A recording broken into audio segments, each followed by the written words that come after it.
¿Sí? Entonces voy a poner aquí una fuerza interna.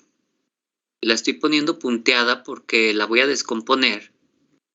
Esta es una fuerza interna que aparece en el material y que es necesaria para equilibrar todas estas.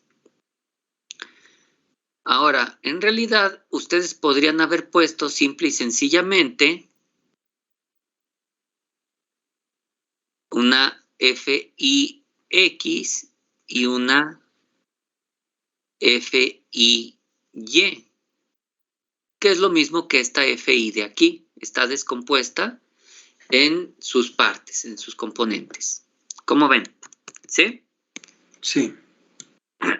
Muy bien. Entonces, no importa si yo la pongo en componentes o la pongo como una fuerza general FI, lo importante es que estas fuerzas tienen que estar en equilibrio.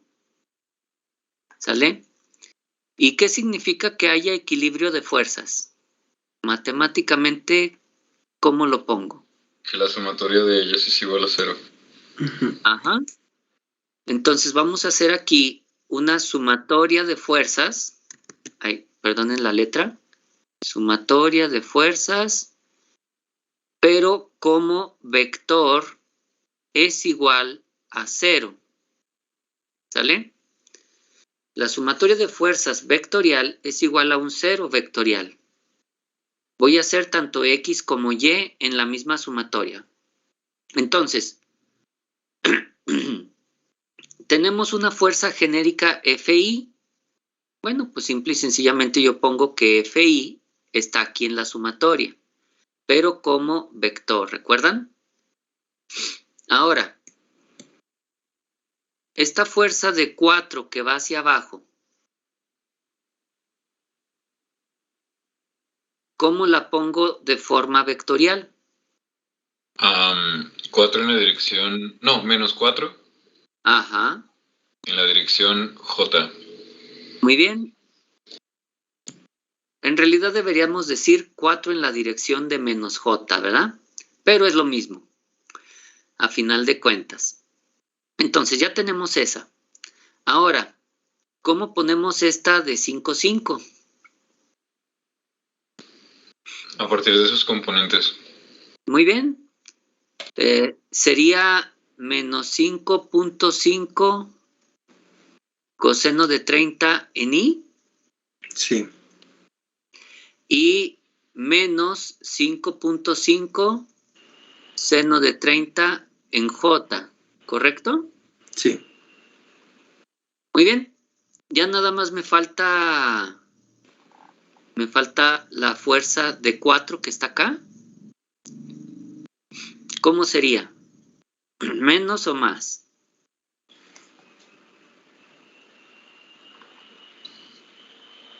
Es... ahí. Sería menos. Menos 4 coseno de 30 y más 4 seno de 30 en J. ¿Cómo ven? Sí, así. Sí. Bueno, ya tenemos todas.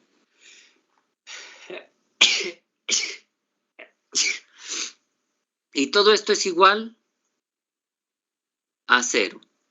A 0 vector, claro está. ¿Alguna duda con esto? No.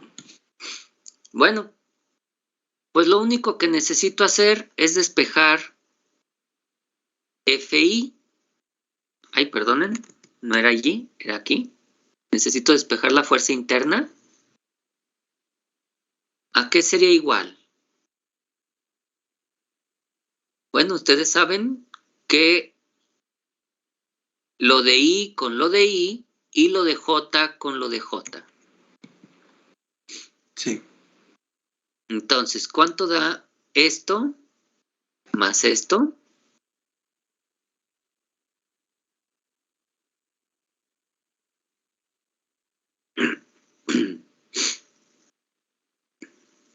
Y más esto se me... Ah, no, no es cierto.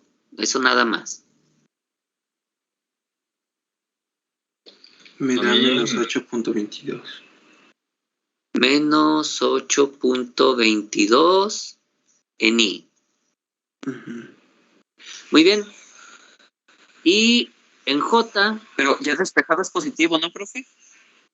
no sé, Sí, yo a estoy mí- aquí diciendo FI igual. ¿Es A mí me positivo sale entonces? diferente. Sale diferente. Carambas. A ver, díganme. A mí me sale 12.22 positivo en I. Eso se me hace un poquito difícil porque 5 más 4 sería 9,5. No es po- A mí sí me sale Y por 8.22, Y pero por coseno de 30 debe ser menor, porque el coseno nunca es mayor de 1. Entonces checa tus operaciones. ¿Sale? Pero sí, debe ser ya pasado al otro lado más 8.22 en I.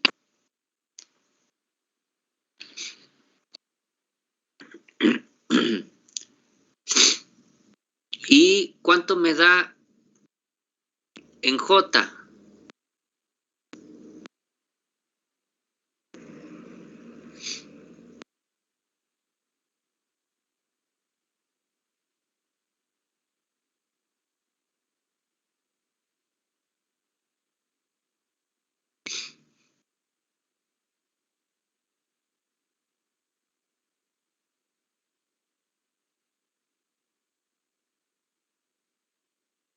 Menos 4.75. Menos 4.75 en J. Muy bien. Ahora, positivo, ¿no? ¿perdón? Sí, a mí también me sale positivo. Positivo. Ya ha pasado al otro lado.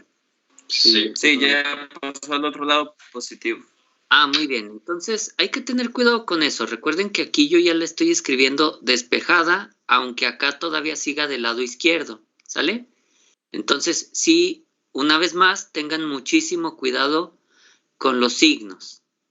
¿Sale? Muy bien. ¿Qué pensarían si yo les digo que esto es igual a 9.5 coseno de 30 en I más 9.5 seno de 30 en J?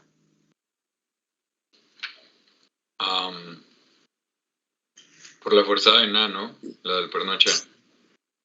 No, ustedes hagan la equivalencia. Vean, si 9.5 seno es 4.75 y si 9.5 coseno es 8.22. Ok.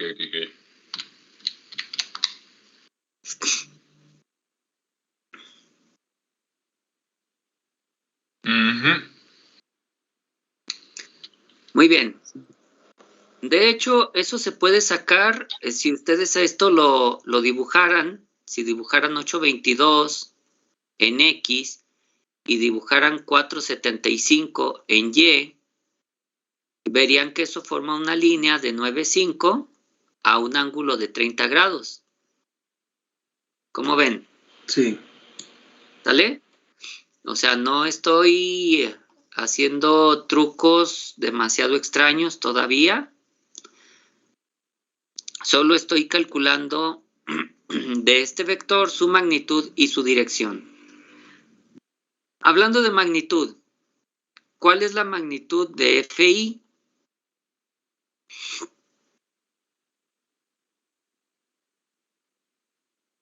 Ya sea que la saquen con lo de arriba o con lo que yo les dije. ¿Cuál es la magnitud de FI?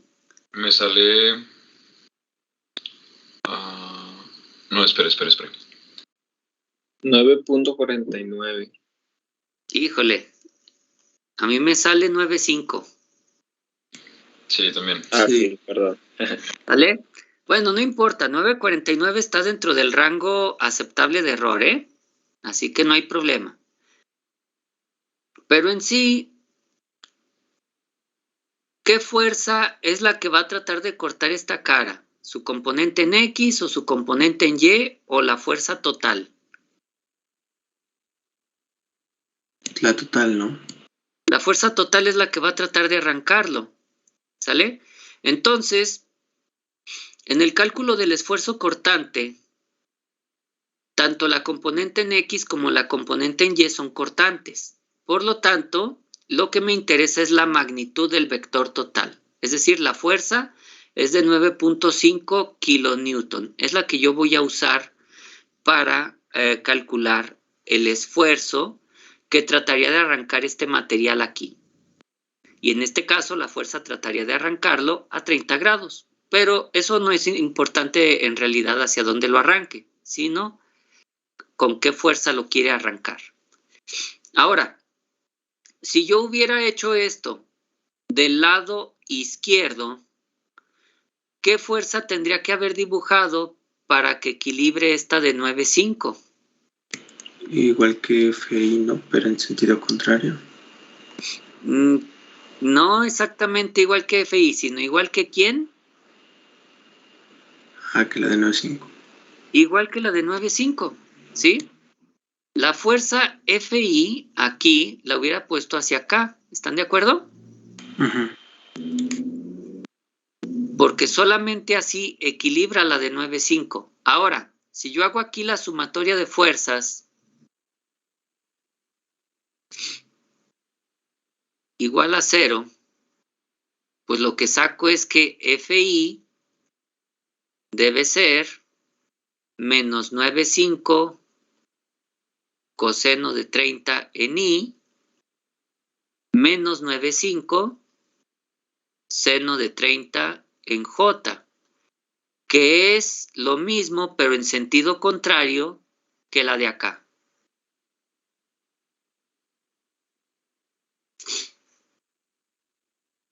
¿Estamos? Sí. Y la magnitud de FI, obviamente, hubiera sido 9.5.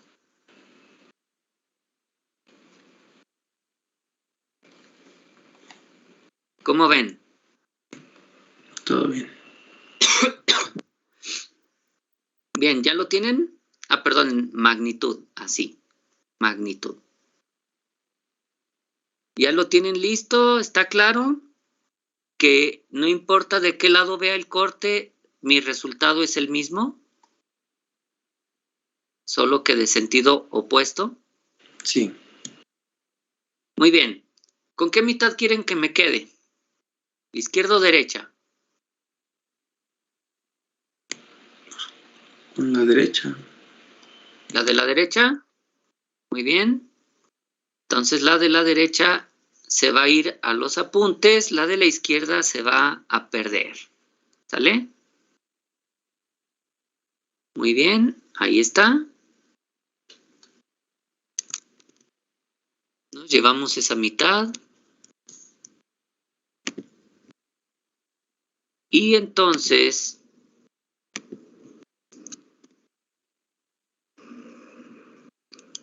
la hacemos más chiquita. Y pues de una vez me llevo esta. No vaya a ser que luego alguien me pregunte, oiga, profe, ¿por qué no lo hizo del lado izquierdo? Ahí está también del lado izquierdo, es el mismo corte.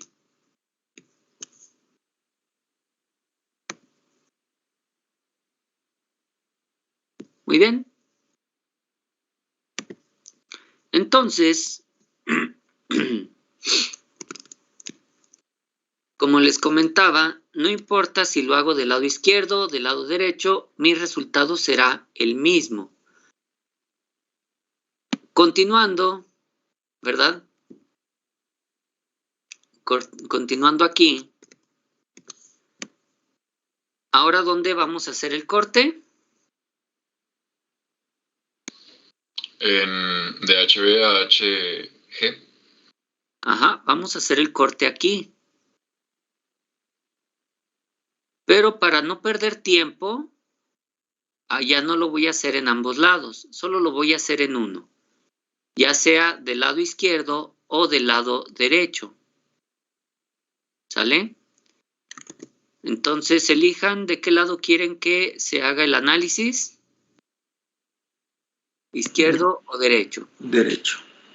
Derecho. Bueno, entonces borramos el lado izquierdo y tenemos el corte del lado derecho. Aquí otra vez yo voy a poner una fuerza interna. Esta fuerza interna es un vector genérico. No sabemos hacia dónde va en realidad, pero hacemos una vez más la sumatoria de fuerzas igual a 0. Muy bien. Entonces, ¿cómo quedaría esto?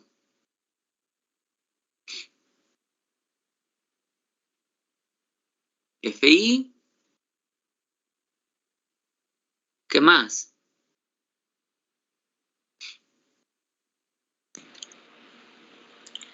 Menos 5.5 coseno de 30 en I.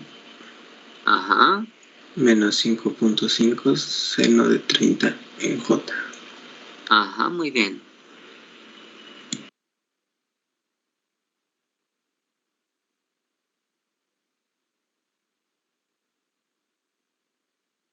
Y Menos 4 coseno de 30 en I. Y más 4 seno de 30 en J. muy bien. Entonces, recuerden, vamos a hacer esto igual a 0 y el resultado que quiero que me digan es FI, pero ya despejada, para que tengan cuidado con los signos. ¿Qué signos debe tener FI? Que bueno, vamos a calcular la magnitud y a lo mejor piensan que no es importante, pero hay que saber hacerlo como debe. Entonces, ¿cómo queda? FI.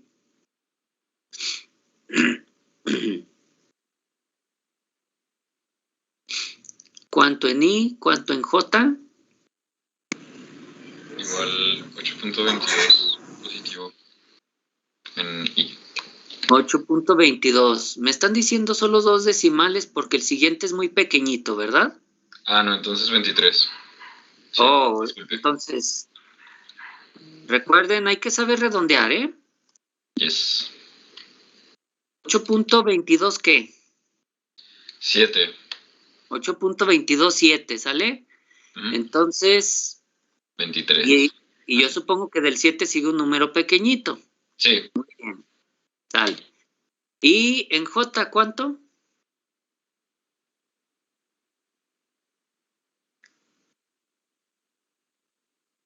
Menos,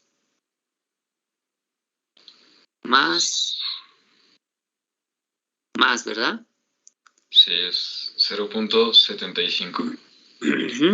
0.75 en J. Muy bien. Ahora, la magnitud de la fuerza FI, de la fuerza interna. Recuerden que la I significa interno. En este caso, ¿cuál es la magnitud de esta fuerza? 8.26. 8.26. Ojo que otra vez me están dando solo 2 decimales. Espero que esté bien, Sí. bien redondeado. ¿Sale? Sí, 8.26 kilonewton. Muy bien. Pues ya terminamos con el corte entre la sección HB y HG, perdón. ¿Dudas hasta ahí? No. Bueno. No, profe. Entonces, este también lo hacemos pequeñito porque necesitamos que quepa todo. Y nos falta solamente un corte. Un momento lo hago, nada más que responde el sistema. Listo. Vamos a llevárnoslo para acá. Y entonces vamos a cortar aquí. Ojo, cuando yo corto aquí, la fuerza de 5,5 se queda del lado izquierdo. ¿Sale? Del lado derecho ya no está esta fuerza de 5,5. Entonces, esta del lado derecho ya no está. La borramos. ¿Sale? Esa se quedó acá. En HG. Muy bien. ¿Qué lado es mejor que analicemos? ¿Izquierdo o derecho? El derecho. El derecho. Muy bien. En este caso, dibujamos una fuerza interna genérica, ¿verdad? No es que vaya en esa dirección, simplemente la dibujamos muy genérica, con componente en X y en Y. Y una vez más, hacemos la sumatoria de fuerzas vectorial igual a 0.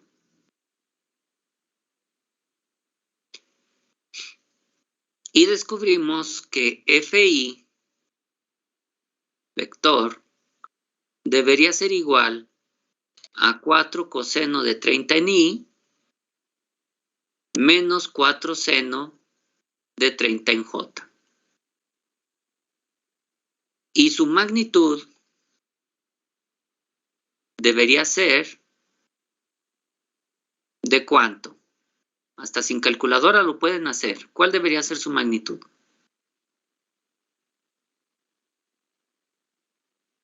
Sin calculadora. ¿Cuál es la magnitud que debe tener FI? 4. 4, muy bien. 4 kilonewton. Muy bien. Y terminamos con este análisis. Lo ponemos por aquí. Y también lo hacemos un poquito más pequeñito. Y bueno, vamos a agregar unas pequeñas notas a nuestro apunte. Vamos a decir que yo quiero hacer aquí un corte. Voy a hacer un corte aquí. Y a este corte le voy a llamar el 1, 1. Voy a hacer un corte acá. A este corte le voy a llamar el 2, 2. Y voy a hacer un corte acá. Y a este corte le llamamos el 3, 3. Entonces, a esto que hicimos aquí, esto fue el corte 1, 1. Este de aquí fue el corte 2, 2. Y esto de aquí es el corte 3, 3. ¿Cómo ven? Más bonito, ¿no? Sí. Muy bien. Ahora, en los 3 cortes, ¿notan ustedes que el área es la misma? ¿El área que queda expuesta del corte es la misma? Sí. Entonces, si esfuerzo es fuerza interna sobre área, ¿en cuál de los 3 casos creen que haya mayor esfuerzo? En el caso 1, 1. En el corte 1, 1. Muy bien. Corte 1, 1 es donde el esfuerzo cortante será mayor. ¿Sale? Entonces, vamos a seleccionar este. Este es el mayor de todos los resultados. Por lo tanto, el esfuerzo cortante máximo en ese perno, ¿sí? El esfuerzo cortante máximo en el perno H, ¿a qué sería igual? A la fuerza interna sobre el área del perno. En este caso, la fuerza interna será de 9.5 kilonewton. Y aquí el área del perno se calcula, según nuestros datos, para un perno de 15 milímetros. Entonces aquí sería pi sobre 4 por 15 milímetros al cuadrado. Recuerden que esto queda en kilonewtons sobre milímetro cuadrado. Y bueno, deben de tener cuidado con esos prefijos. ¿Cuánto nos da?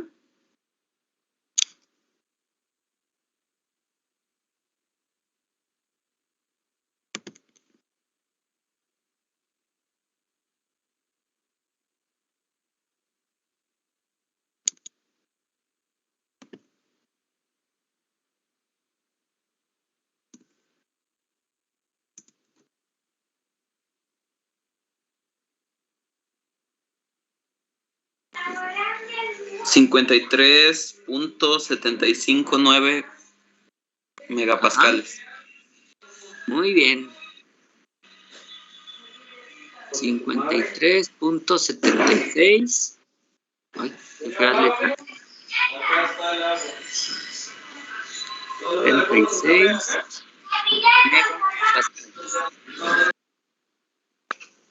Bueno, entonces no me interesa calcular el esfuerzo cortante en estas otras dos secciones, porque de ese perno, donde al parecer puede fallar más, es en esta sección del corte 1-1. ¿Dudas? ¿Preguntas? Todo bien. Bueno, revisen tanto el problema 1.21 como el problema 1.22. Chéquenlos bien, que no tengan ninguna duda, porque ya saben qué sigue, ¿verdad? Ejercicio. Puras tareas. ¿Recuerdan que dijimos que iban a ser 6 problemas? Ujú. Muy bien. Ya hicimos 2. Y de los 4 que quedan, vean ustedes, hicimos el 1.21 y el 1.22. 1.23 es de tarea. 1.24 es de tarea. 1.25 es de problemario. Y 1.26 es de problemario. ¿Sale? Por eso, si tienen dudas, hablen ahora o callen para siempre.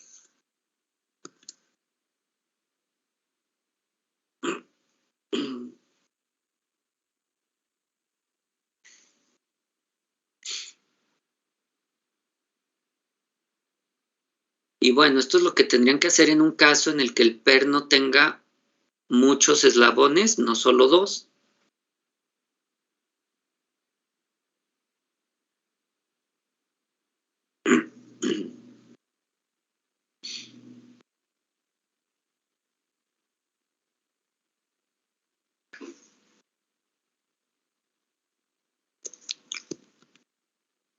Bien, ¿no hay dudas?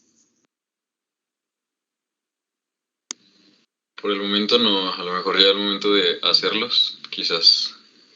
Bueno, pues ojalá que los hagan con tiempo para que podamos resolver todas las dudas. Muy bien, entonces, estamos aquí.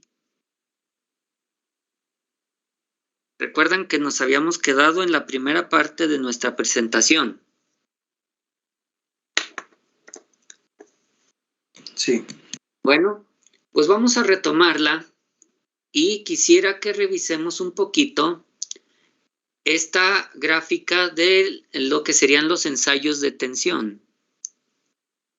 En esta gráfica nosotros podemos ver el comportamiento del material en algunas distintas partes, distintos comportamientos, pero a ustedes les enseñaron básicamente que tenemos 2 zonas. Una zona que es puramente elástica y una zona que es ya con deformaciones permanentes plásticas. ¿Sí? Sí. Muy bien. Las ecuaciones que nosotros vamos a manejar para deformación van a estar únicamente del lado elástico, ¿sí? Es decir, donde la deformación es proporcional a la fuerza. Ya que en la parte plástica, las deformaciones son no lineales y dependen de muchas características, ¿sale? La forma en la que se dé la deformación en la zona plástica depende de muchos factores. Que si apliqué tal carga primero, que si apliqué la otra después, que si el material era homogéneo, que si no lo era, que si la apliqué muy rápido, que si apliqué la carga muy lento, qué sé yo, ¿sale? Entonces, nosotros únicamente nos quedaremos en la región elástica, donde el esfuerzo es menor al esfuerzo de cedencia, ¿sale? Y en ese caso, el esfuerzo axial que calculamos como fuerza sobre área será igual a una constante por la deformación. A esta constante le llamamos módulo de elasticidad. De una forma similar, para los esfuerzos cortantes, tenemos una constante por la deformación angular. En este caso, la constante se llama módulo de rigidez. ¿Sale? Muy bien. Pues eso fue todo el repaso de algo que ustedes ya saben. ¿Cómo ven? ¿Sí? Sí. También se les dejó en sus actividades complementarias que investigaran acerca del módulo de Poisson y la relación entre el módulo de Poisson y las constantes de elasticidad y de módulo de rigidez. Espero que sí lo tengan y que eso lo puedan usar más adelante de ser necesario. Yo no lo voy a utilizar, así que si no lo hicieron, pues ya es cosa de ustedes. Muy bien. Entonces, decíamos que nos vamos a la segunda parte de nuestras diapositivas. Aquí podemos ver un poco más lo que es la deformación. En toda la primera parte estuvimos revisando el concepto de esfuerzo. ¿Sí? Vimos el esfuerzo axial y vimos el esfuerzo cortante. Bueno, pues lo que no les había dicho, pero que todos ustedes ya deberían de saber, es que bajo la aplicación de cualquier fuerza, siempre va a haber una deformación. ¿Sí? Siempre que yo aplique fuerzas va a haber deformaciones. Entonces, vamos a calcular la deformación debida a la aplicación de las fuerzas. ¿Sí? Yo aplico una fuerza P y eso provoca una deformación o un desplazamiento del material. ¿Vamos bien? Sí. Muy bien. Entonces, si estoy analizando esfuerzos, ¿qué tiene que ver esto con deformación? Bueno, si yo sé que esfuerzo es P sobre A, fuerza sobre área, y sé que la deformación unitaria, epsilon, es la deformación lineal entre la longitud original del material, ¿hay dudas con esto? No. ¿Sí saben que epsilon es deformación unitaria y que delta es una deformación lineal? Es decir, una distancia. ¿Sí? La delta es lineal, ¿verdad? ¿Y epsilon qué dijo que era? Perdón. Epsilon es una deformación lineal unitaria. Va. ¿Sí? Es decir, delta es la longitud que se estiró. ¿Sí? Y epsilon sería una medida de cuánto se estira por unidad de longitud. ¿Claro? ¿O no? Sí. Sí, estoy anotando. Entonces, si nosotros mezclamos esto con esto, Es decir, sabemos que en la región elástica esto se asemeja a una línea recta de pendiente E, ¿verdad? Pues vamos a tener que sigma también es E por épsilon. Entonces, si sigma es E por épsilon y sigma es P sobre A, podemos despejar de ahí la deformación. Podríamos decir que P sobre A es igual a E por épsilon. ¿Cómo ven? ¿Sí? ¿Se puede decir eso en la región elástica? Sí. Ahora, nosotros sabemos que épsilon es delta sobre L. Entonces voy a quitar de aquí épsilon y en su lugar voy a poner delta sobre L. Y bueno, como yo lo que quiero es calcular la deformación, voy a despejar delta. Y entonces tenemos que delta es P por L entre A, E. La deformación lineal del material bajo una carga axial se calcula como fuerza por longitud entre el área por el módulo de elasticidad. Y esa es la fórmula que vamos a utilizar para calcular la deformación en esfuerzos axiales. ¿Dudas? Por mi parte no. Muy bien, pues ya tienen una ecuación más para sus apuntes. Delta es igual a P por L entre AE. Recuerden que P simboliza la fuerza interna. Recuerden, aunque aquí se ve una fuerza externa, siempre calculamos todo con fuerzas internas. Recuerden que L es la longitud original antes de ser deformado. El área es el área transversal y E es el módulo de elasticidad de nuestro material. Si ya tienen todo eso listo, pues ya estamos listos para hacer todo esto. Ahora, tenemos otro tipo de deformación. La que acabamos de revisar fue deformación por aplicación de fuerzas. Como ustedes saben, los materiales también cambian sus longitudes por el cambio de temperatura. Ahora, noten esto. El esfuerzo en una deformación por temperatura es 0, mientras el material se permita crecer libremente. ¿Cómo ven? ¿Sí este concepto no choca con sus creencias? Esfuerzo 0 si se le deja crecer libremente. ¿Ustedes qué piensan? ¿Está bien? Sí. ¿Sí? Si no, pueden recordar el comercial ese del gordito que va a comer a una fiesta y que está a punto de dar el botonazo. ¿Qué pasa si yo voy a comer a una fiesta y llevo ropa demasiado ajustada?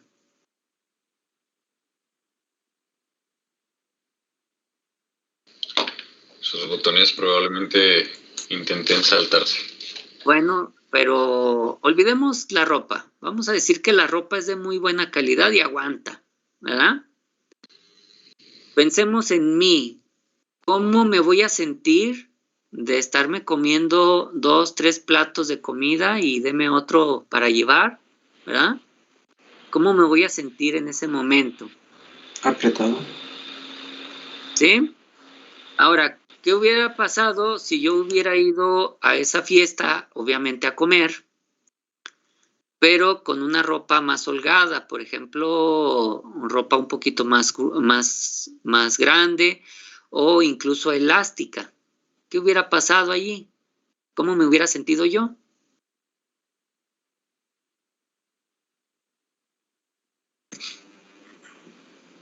Bien, porque todavía habría espacio. No te sentirías apretado.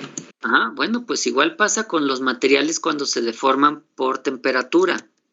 Cuando un material crece por sí solo, pero se le deja crecer libremente, no va a sentir ningún tipo de reacción, ningún tipo de esfuerzo, porque está creciendo hacia donde quiere sin que lo detengan. ¿Sale? El esfuerzo se presentará cuando no se le deje crecer. Y eso es muy importante. En muchos diseños, a veces las personas no toman en cuenta el cambio por temperatura y entonces empiezan a fallar los materiales, no porque se rompan, sino simplemente porque ya no son funcionales. Por ejemplo, ¿qué pasa con las puertas de madera en las casas en época de lluvia?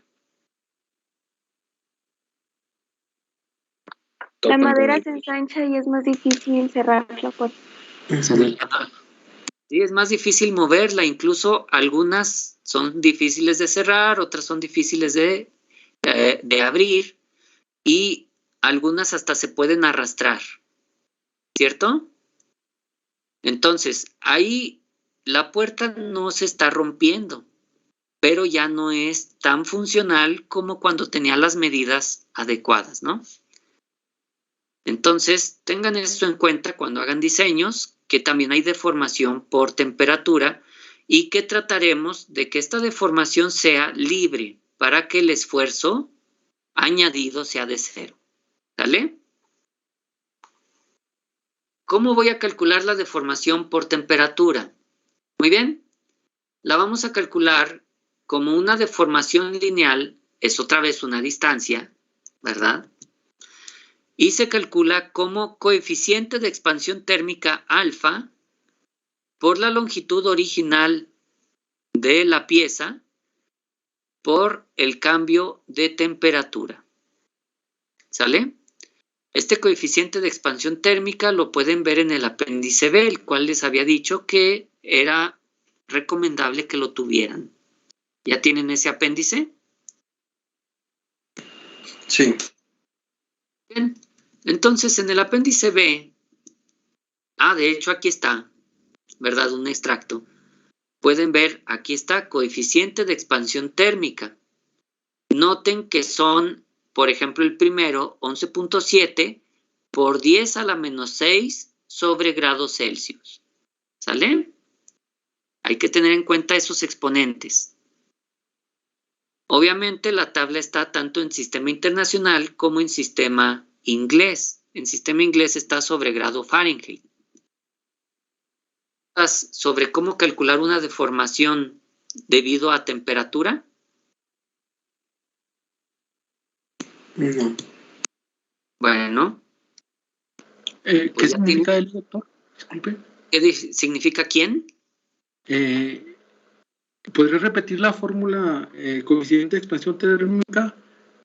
Sí, L, alfa es el coeficiente de expansión térmica. Ajá, por diferencial de temperatura. Delta T, pues yo le llamaría incremento. Ok. ¿Vale? Porque diferencial sería más bien así. Sí, está bien, doctor. Gracias. ¿Sale? Es un incremento, es decir, una diferencia, pero no un diferencial. ¿Vale? Diferencia significa temperatura final menos temperatura inicial. ¿Ya queda claro todo? Disculpe, profe, porque se me fue un poquito el internet. ¿L qué era? Fue lo único que... L es la longitud original. Gracias. Muy bien. Entonces, repito, finalmente, el cambio de longitud por temperatura es igual al coeficiente de expansión térmica por la longitud original del material por la diferencia de temperaturas. ¿Sí? Temperatura final menos temperatura inicial. Muy bien. Ahora, ¿por qué es necesario calcular la deformación?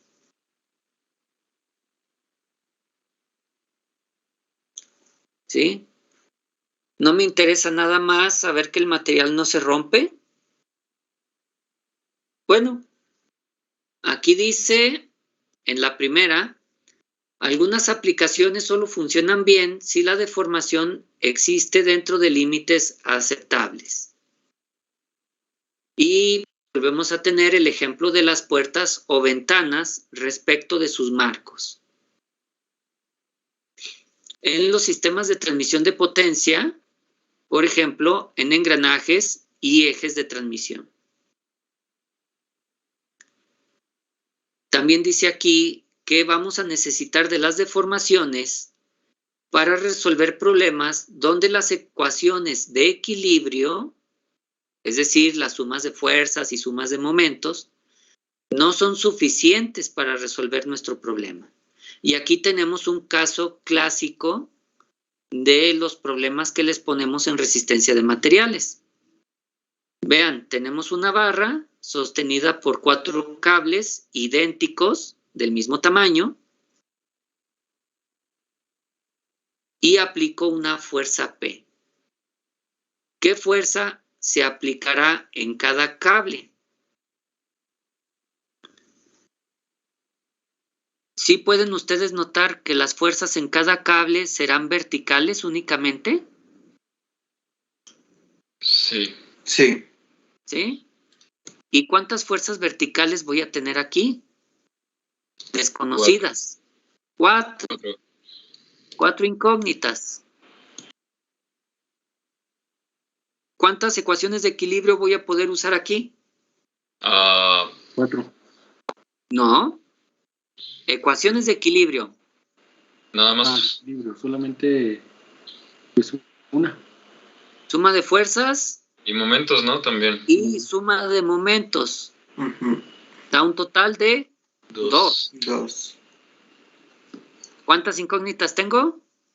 4. 4. 4. ¿Sí?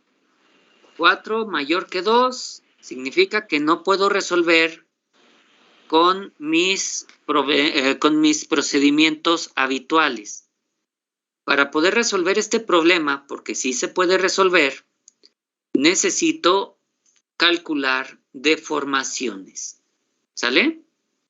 Las deformaciones, o más bien las ecuaciones de deformación, son las que van a completar el esquema para poderlo resolver. Y por último, y no menos importante, para resolución de problemas por métodos energéticos o variacionales. ¿Sale? A lo mejor de esto no han escuchado ustedes, pero tenemos que se pueden obtener las ecuaciones de movimiento de los sistemas mecatrónicos por métodos energéticos. Se pueden obtener las ecuaciones por unos métodos de ecuaciones diferenciales que se llaman métodos de variaciones. Y bueno, hay bastante de eso. ¿Sale? Muy bien. Entonces, ya con las 2 primeras es suficiente para nosotros. Pero la última es para que recuerden que este tipo de conocimiento no es nada más para resistencia de materiales.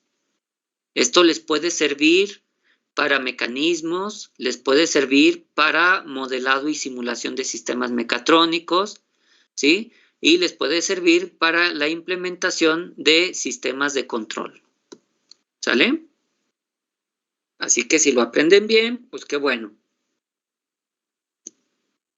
Bueno, nos quedamos hasta aquí. Ya esto que sigue lo vemos más adelante porque todavía falta más. ¿Sale? Entonces nos quedamos hasta deformación.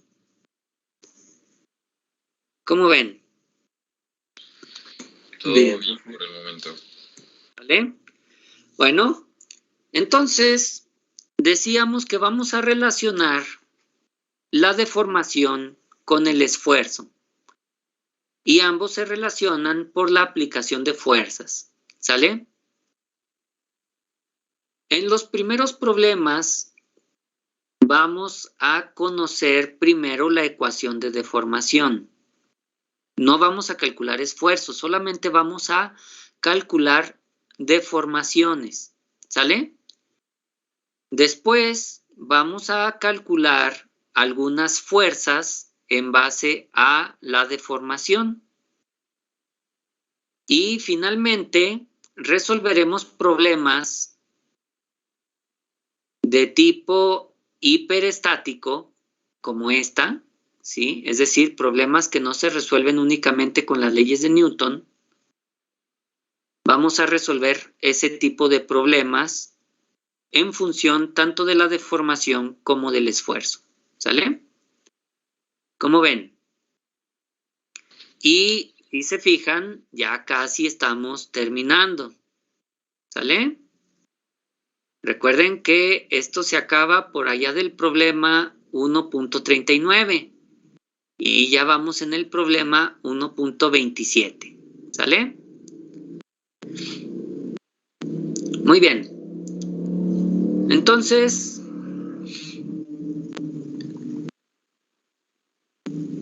hemos visto en este momento que hay ecuaciones de deformación, las cuales son válidas únicamente en el rango elástico del material, es decir, cuando el esfuerzo es menor al esfuerzo de excedencia.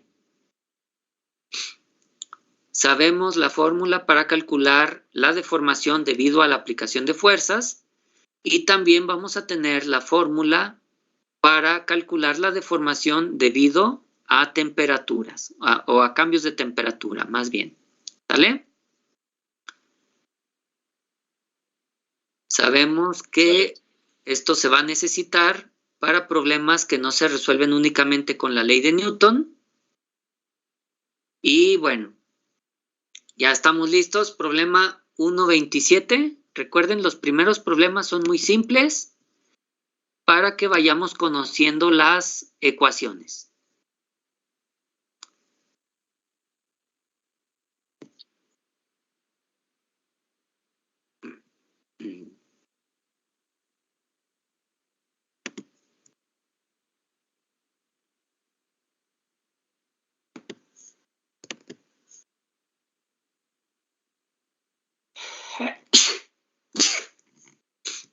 Muy bien. Problema 1.27. Díganme cuando ya estemos listos.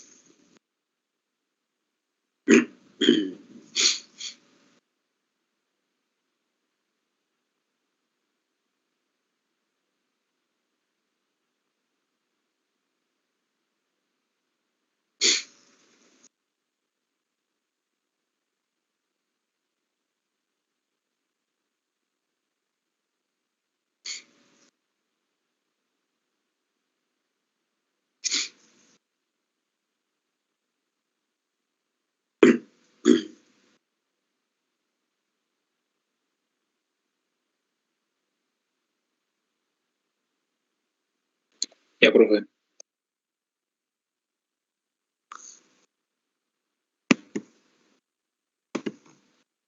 ¿Falta alguien? Si no contesta nadie, significa que no. ¿Falta alguien? Yo ya casi. Muy bien.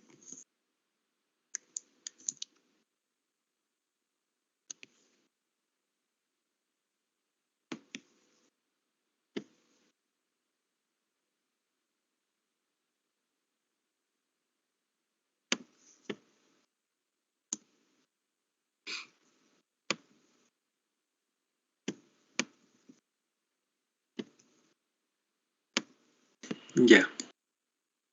Muy bien. Entonces, vamos a tener esto aquí. Hay más o menos, ¿verdad? Y nos dice este problema. Debido a la aplicación de las fuerzas como se muestra, se observa un movimiento de 0.0236 pulgadas a la derecha. Indique cuál es la deformación normal promedio en las barras A y B.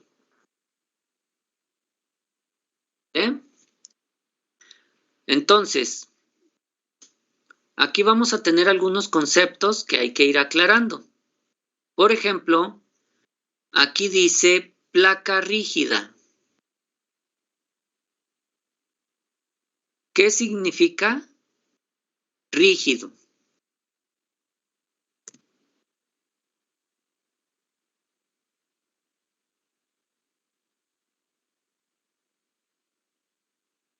Que no tendrá movimiento. No, eso no Que no significa. se deforma. ¿Perdón? Que no se deforma. Así es, que no se deforma, ¿sí? Que no tiene movimiento sería más bien estático, ¿sale? Rígido significa que no tiene deformación.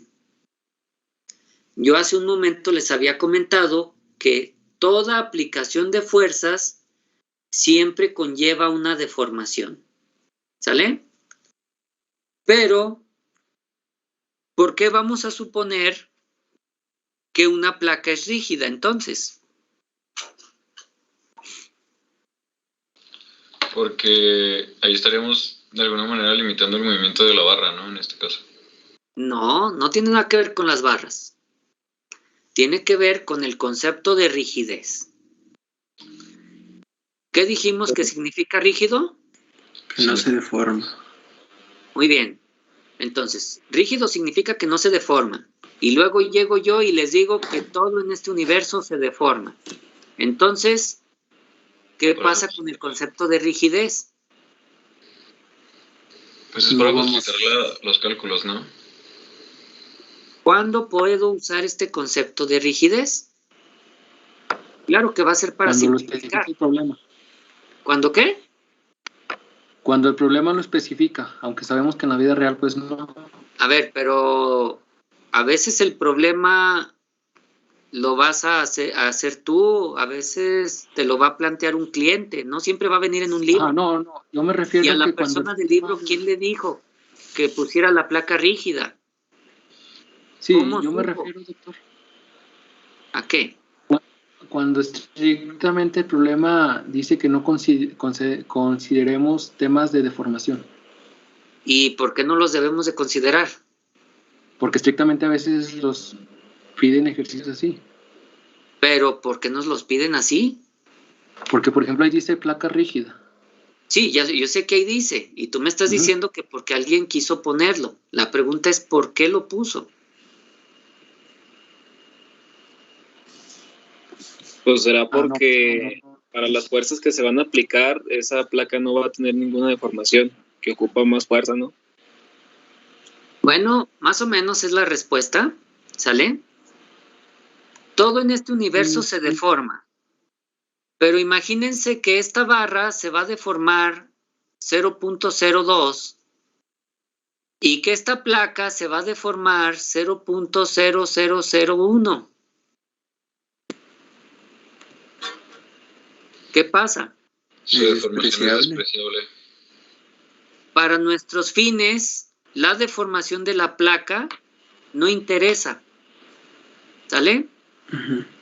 Entonces, si la deformación de la placa me va a llevar muchísimo trabajo calcularla para que yo llegue a esto, pues como que es un esfuerzo demasiado grande para algo tan pequeño, ¿no creen?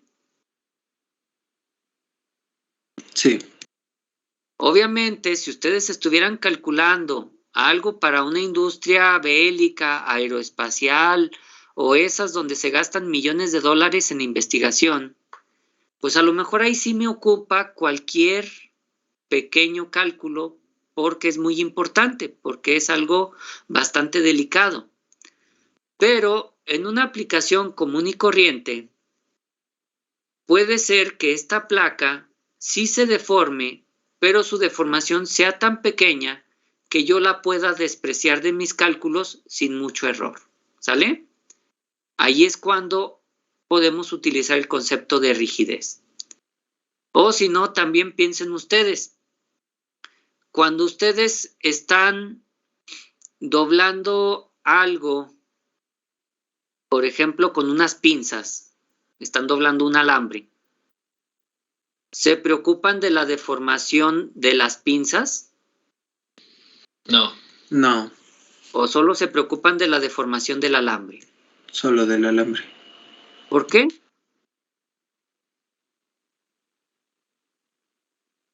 ¿Por qué solo Porque del saben alambre? no se van a doblar, no les va a pasar nada. Bueno, de hecho sí les pasa, se van rasguñando poco a poco, les quedan Pero marcas, sería etcétera. mínimo, ¿no? Ajá, Muy mínimo. pero incluso con esas marcas, incluso con golpes, siguen trabajando Sí. igual, ¿verdad? Entonces, todo eso lo voy a despreciar.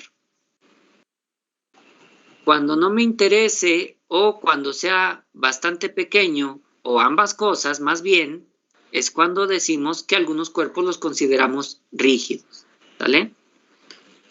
Ya sea porque tengan mucha más masa, que sean más gruesos, que sean más duros, no sé, pero de alguna manera su deformación no me interesa. Entonces, vamos a tener esa placa rígida en varios problemas. Y vamos a suponer dentro de nuestros análisis que los apoyos son rígidos. Ojo, no confundan, no es porque no se muevan, sino porque las paredes o el piso o lo que sea que usemos de apoyo en realidad también se deforma, ¿sale? Pero su deformación va a ser despreciable para las características que yo tengo aquí. Es decir, yo tengo esta barra soportada en la pared y cuando estiro la barra, también trata de estirarse la pared, pero su deformación es despreciable, ¿sale? Entonces, estas paredes, además de que son fijas, van a estar rígidas, no se van a mover o a deformar de su lugar, ¿vale? Y en general, todos los apoyos que yo tenga, voy a suponer eso, ¿sale? Sí. Como les decía, ya en un problema muy completo, tendrían ustedes también que analizar si las paredes o el techo soportan, ¿sale? No les pase como a mí, que quise colgar un costal de box y pensé que el techo aguantaba todo y en realidad, pues no, el yeso que había allí se vino abajo. ¿Por qué? Porque no lo consideré. Entonces, a final de cuentas, todo se debe calcular en algún momento, pero en este momento no me interesa la pared, entonces la considero placa rígida. ¿Estamos? Sí. Bueno, entonces todo tipo de apoyos es rígido para nosotros. Y también los que estén indicados como cuerpos rígidos, consideraremos que no se deforman. Muy bien. Siguiente concepto. Dice aquí, calcule la deformación normal promedio, ¿sale? Y aquí tengo dos resultados. Por ejemplo, tengo delta L en A y tengo epsilon A. ¿Cuál de estos dos es la deformación normal promedio?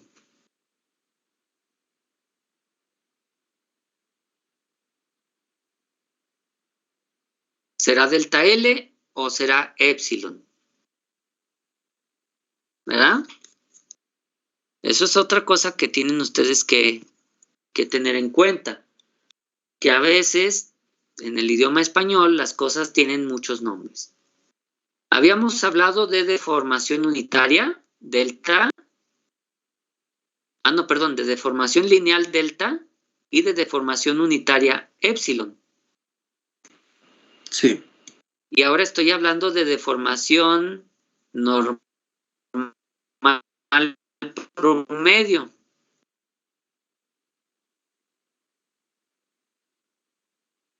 ¿Cuál de estas es? ¿La deformación unitaria o la deformación lineal?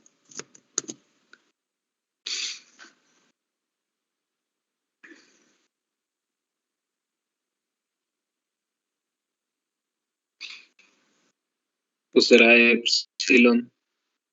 Así es epsilon. Y todo está aquí en la palabra promedio. ¿Qué significa promedio? ¿Verdad? El promedio, de cierta forma, es una distribución, ¿sí? Si yo tengo una barra y se estira de aquí a aquí 5, de aquí a aquí se estira 3, de aquí a aquí se estira 4, de aquí a aquí se estira 2, de aquí a aquí se estira 1. ¿Cuánto se estiró en total?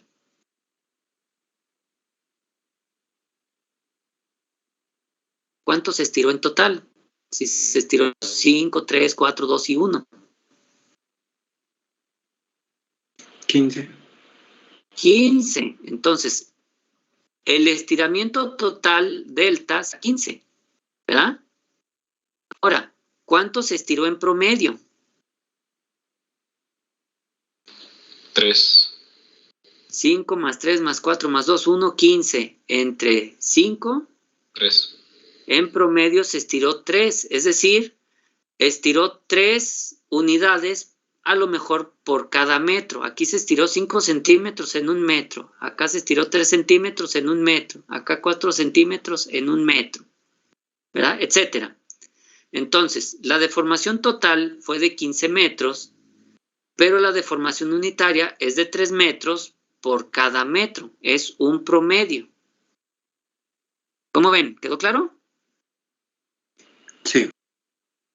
Bueno, entonces vamos a pensar que aquí lo que nos pregunta el problema es épsilon. Hagan sus anotaciones.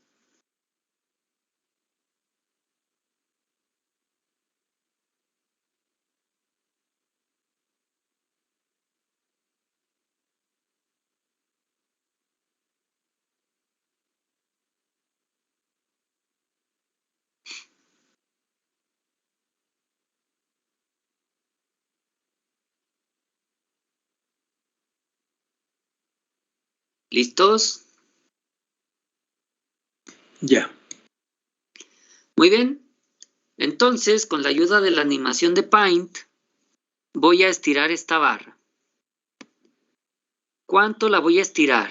Fíjense, de aquí de donde inició mi selección, estamos aquí al inicio de esta línea. Y si llego hasta la barra B, ¿cuánto se habrá estirado justo antes de tocar la barra B? 0.02. 0.02. ¿Sí? Antes de tocar la barra B, ¿le interesaba a la barra B cuánto me estiré? No. Digamos, estoy aquí, 1 milímetro antes de llegar a la barra B. ¿La barra B siente algo? No. No, Hasta a lo que mejor ya- le da miedo, pero no siente nada todavía. ¿Sale? Entonces, ¿hay algún tipo de fuerza aplicada en la barra B? No.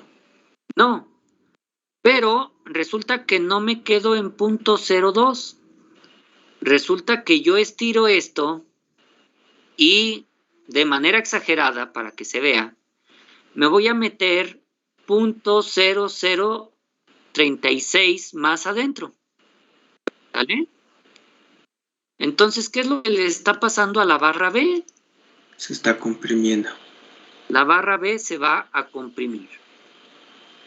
Pero esta barra B, ¿cuánto se está deformando? ¿Cuánto se está deformando la barra A? Eso es lo que nos pregunta el problema.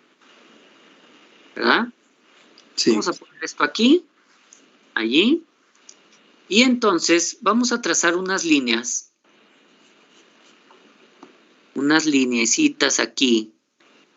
Vean, esta placa en la parte final y la misma placa en la parte final, pero después de la deformación. Ahí está. ¿Sale? Y la pregunta es,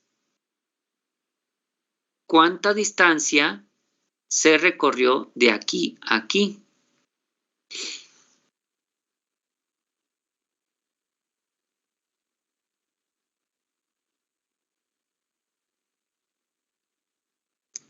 Pues va a ser el movimiento de 0.0236 pulgadas. Muy bien. Lo que se recorrió de aquí a aquí es lo mismo que cambió la longitud de A. ¿Cierto o falso? Cierto. Sí. ¿Alguien que tenga dudas, que no lo visualice?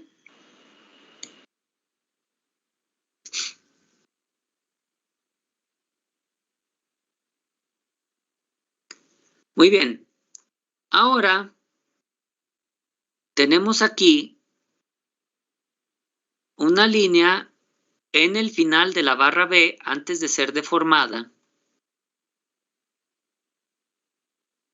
y una línea en el final de la barra B después de ser deformada. ¿Qué distancia es esta? 0.0036 Este es el delta L, es decir, el cambio en longitud de B. de B. Y es de 0.0036 pulgadas. Ahora, quien no lo tenga claro, fíjese muy bien cómo aquí tenemos este espacio. ¿Cuánto mide este espacio? De aquí a aquí. ¿Cuánto mide? 0.02. Mide 0.02. Ahí está el dato, ¿verdad? Sí. Entonces, la barra A recorrió un camino total de 0.0236, pero debido al espaciamiento, la barra B no se enteró de los primeros 0.02 pulgadas. Por lo tanto, solo se desplaza 0.0036. Entonces, ya saben qué hacer con los espacios, ¿verdad? Hay que tenerlos en cuenta. Las separaciones. Mientras la barra A no venza esta separación, a la barra B no le importa. ¿Sale? Bueno, pues ya estamos listos para resolver nuestro problema. El problema nos pregunta cuál es la deformación de la barra. ¿Verdad? Sí. Bueno, la deformación de la barra A, delta L de A, también le pueden llamar ustedes delta de A, pero yo voy a manejar un poquito diferente delta L que delta, ¿sale? Porque delta es un movimiento, ¿sale? Es un desplazamiento. Y para mí delta L es un cambio de longitud, ¿sí? En este caso es exactamente lo mismo. El desplazamiento de A es el cambio de longitud de A. En esta ocasión es exactamente lo mismo. Pero, ¿podrían ustedes darme algún ejemplo donde un desplazamiento no necesariamente sea un cambio de longitud?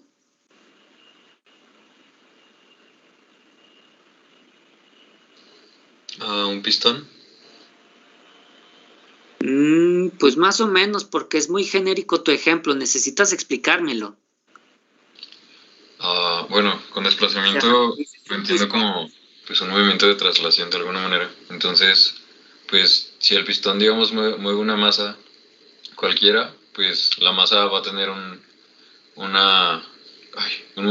¿cómo lo dijo? Un desplazamiento, pero no va a cambiar su longitud como tal. Bueno, por ahí vamos, por ahí vamos. Luego vemos más ejemplos de esto. Pero sí tengan en cuenta, para mí no es lo mismo decir desplazamiento, que significa delta, a decir cambio de longitud, que significa delta L. ¿Sale? Ahora, en este caso sí es lo mismo. El delta L de A es el desplazamiento de A. El delta L de B es el desplazamiento de B. No importa si lo ponen con esta letra o con esta, en este caso son lo mismo. Ahora, ¿qué es lo que me pregunta el problema? Me pregunta delta.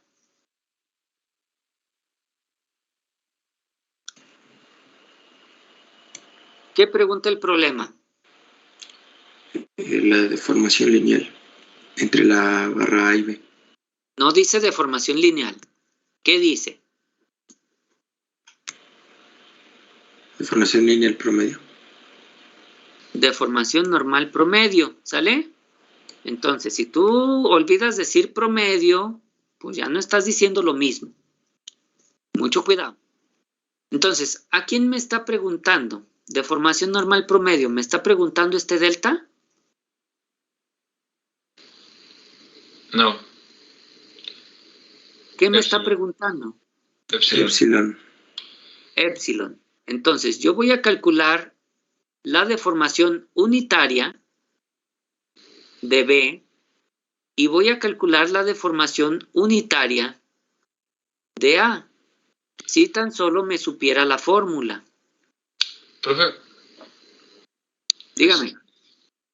la deformación en B, no, bueno, la respuesta la marca negativa. ¿La vamos a tomar como positiva en este caso o cuál es la diferencia? Ah, muy bien. De hecho, correcto. Aquí el error fue nuestro.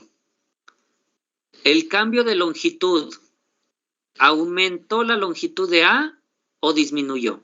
Aumentó. Aumentó. El cambio de longitud en A es positivo. Ahora, en B, el cambio de longitud, ¿la barra creció o se acortó? Se acortó. Se acortó. Entonces debería ser negativo. Su cambio de longitud es negativo. ¿Sale? Correcto. Es negativo. Agréguenle el signo y ahí pónganle que al profe se le había olvidado, pero que ustedes alcanzaron a rescatar el día. ¿Sale? Sale. Cambio de longitud. Es negativo porque la barra B se está acortando. Muy bien. Y en el caso de A, el cambio de longitud es positivo. De hecho, todo tiene que ver con lo mismo.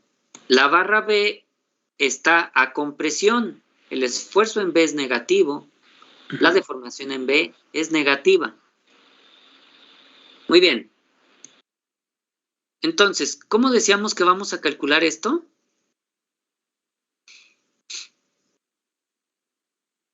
¿Cómo voy a calcular la deformación unitaria?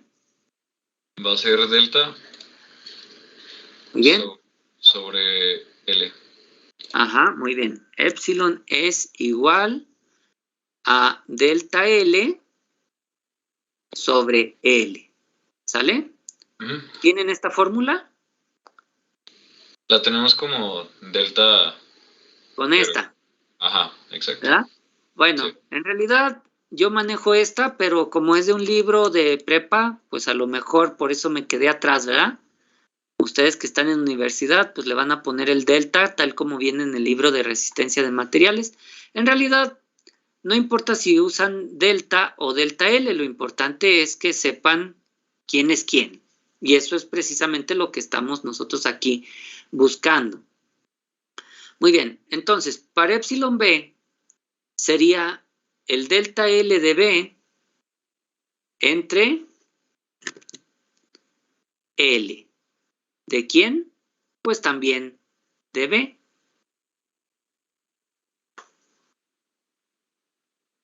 Esa B quedó muy fea. Vamos a poner un lápiz más pequeño. Ay, ¿qué pasó? Ahí está. Delta L de B entre L de B. Muy bien.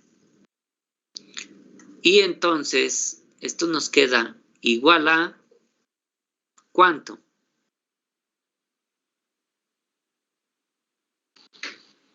.0236. Menos, sí es cierto. No es B, ¿verdad? Lo siento. Creí que era. Ajá. 36. Nada más me faltó a mí un 0. Ajá. 0036. entre 24 pulgadas positivas. entre 24. Bueno, la longitud siempre es positiva. Bueno, sí. ¿Eh?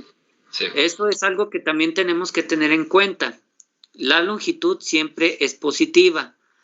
No hay algo con medidas negativas. Entonces, esto nos queda en unidades de pulgada sobre pulgada.